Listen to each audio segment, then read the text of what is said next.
but I write down my day. And what I do is I go back and study that day. Like sometimes I might get sick. I might be overtrained. I might gain a couple pounds here. I might feel whatever. It's like my accountability journal of what I'm doing with my life, physical, mental. I had an eating journal, all this shit. And it helps me go back to, once again, study. I'm a lab rat. And I study myself. And I'm like, when I'm feeling fucked up, I go, okay, what did I do last week? And usually I can find out where I messed up last week. You know, how much I'm traveling, how much I'm sleeping, how much I'm doing all this stuff. And through journaling, man, you can really figure out so much about where you're messing up in life and what you need to fix about yourself. And that's the thing about it. You cannot put bullshit in there. It's got to be a real journal about, hey, today I messed up here. Today I should have been a better person here, and not just saying it, but actually trying to fix it tomorrow. You know what? It's important to have circles. It's important to have, like I talk about, man, like that big rabbit hole of bad people that you want to get away from. Like if you're a drunk and you want to stop drinking, you got to get away from those people. You want to build this nucleus around you of people who are saying, it's not okay to sleep in today. We got to get after it. Hey, let me see your journal. You're supposed to be running 5 miles today. You only ran 3. You got to have those people. Some people need those people. And it's important. But you want to get to the point in your life, it's real important that you hold yourself accountable and those people start to fade away because you now got it. You want to be that person because they're not always going to be there to hold your hand.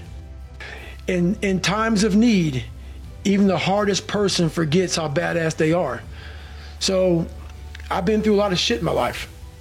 When you're going through a hard time right now, you forget all the hard shit you endured.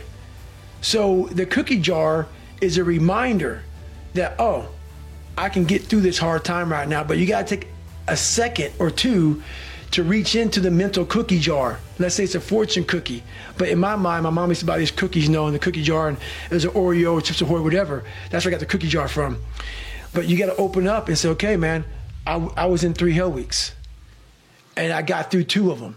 You know, I was in Ranger School. I ran about all these things I endured alone. I had to remind myself of the strength and the power that I have, that it's in me. It's just a reminder of how badass you are in hard times, because, you know, we just forget that bad time consumes our mind. The cookie jar is something I invented. As you all know, your mom has a cookie jar, and sometimes you might have an Oreo, sometimes you might have a Chips Ahoy, sometimes you might have an oatmeal raisin cookie. You never know. It's just in there. My cookie jar has every single failure and success of my life, something I overcame. So what happens in time of life when you're stressed out and things get bad, even the hardest guy in the world, me, everybody thinks, and I think I'm the hardest guy in the world. You got to believe that. You got to believe you are something.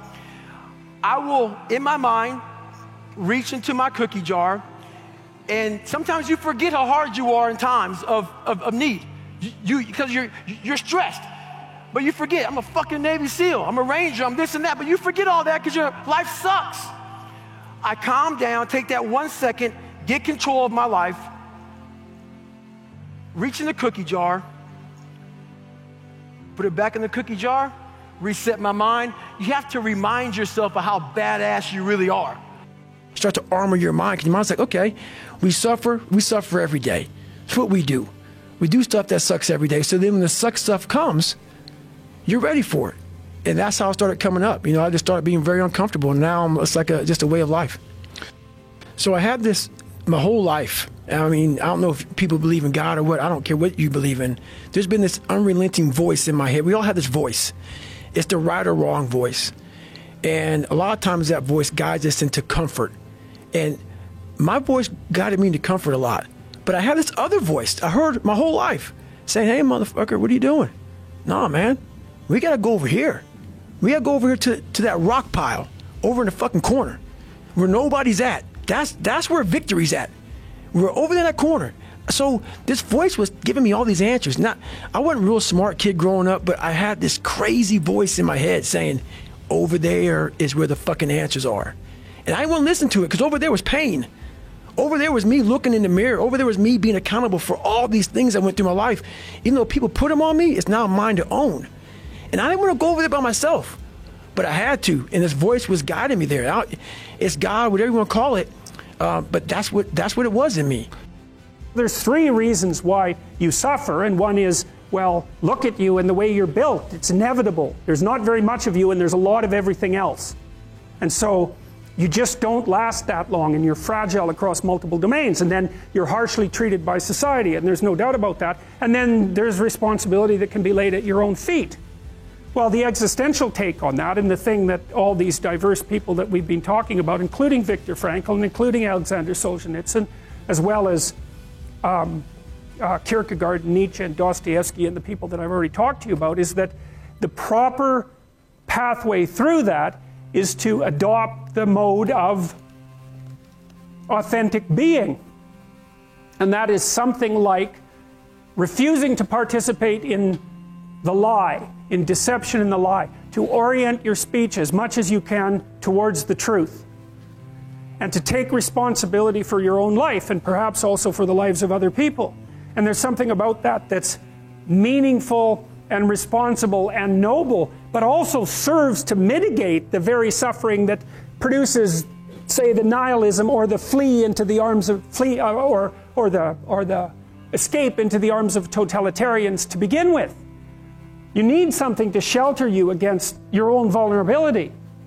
Pathway forward is to adopt a mode of being that has some nobility, so that you can tolerate yourself and perhaps even have some respect for yourself as someone who's capable of standing up in the face of that terrible vulnerability and suffering, and that the pathway forward, as far as the existentialists are concerned, is by, well, certainly by the avoidance of deceit, particularly in language, but also by the adoption of responsibility for the conditions of existence and some attempt on your part to actually rectify them.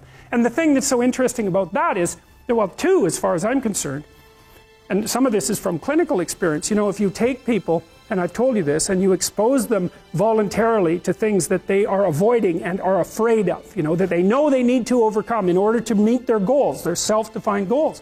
If you can teach people to stand up in the face of the things they're afraid of, they get stronger.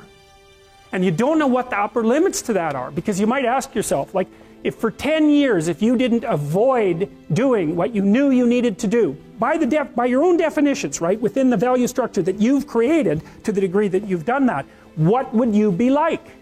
Well, you know, there are remarkable people who come into the world from time to time, and there are people who do find out over decades-long periods what they could be like if they were who they were, if they spoke their being forward. And they get stronger and stronger and stronger, and we don't know the limits to that. We do not know the limits to that. And so you could say, well, in part, perhaps the reason that you're suffering unbearably can be left at your feet, because you're not everything you could be, and you know it. And of course, that's a terrible thing to admit, and it's a terrible thing to consider, but there's real promise in it, right? Because it means that perhaps there's another way that you could look at the world, and another way that you could act in the world, so what it would reflect back to you would be much better than what it reflects back to you now. Because, you know, my experience is with people that we're probably running at about 51% of our capacity.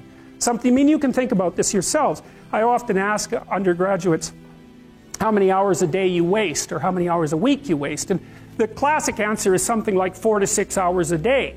You know, inefficient studying, watching things on YouTube that not only do you not want to watch, that you don't even care about, that make you feel horrible about watching after you're done. That's probably 4 hours right there. You know, you think, well, that's 25 hours a week, it's 100 hours a month, that's 2.5 full work weeks, it's half a year of work weeks per year.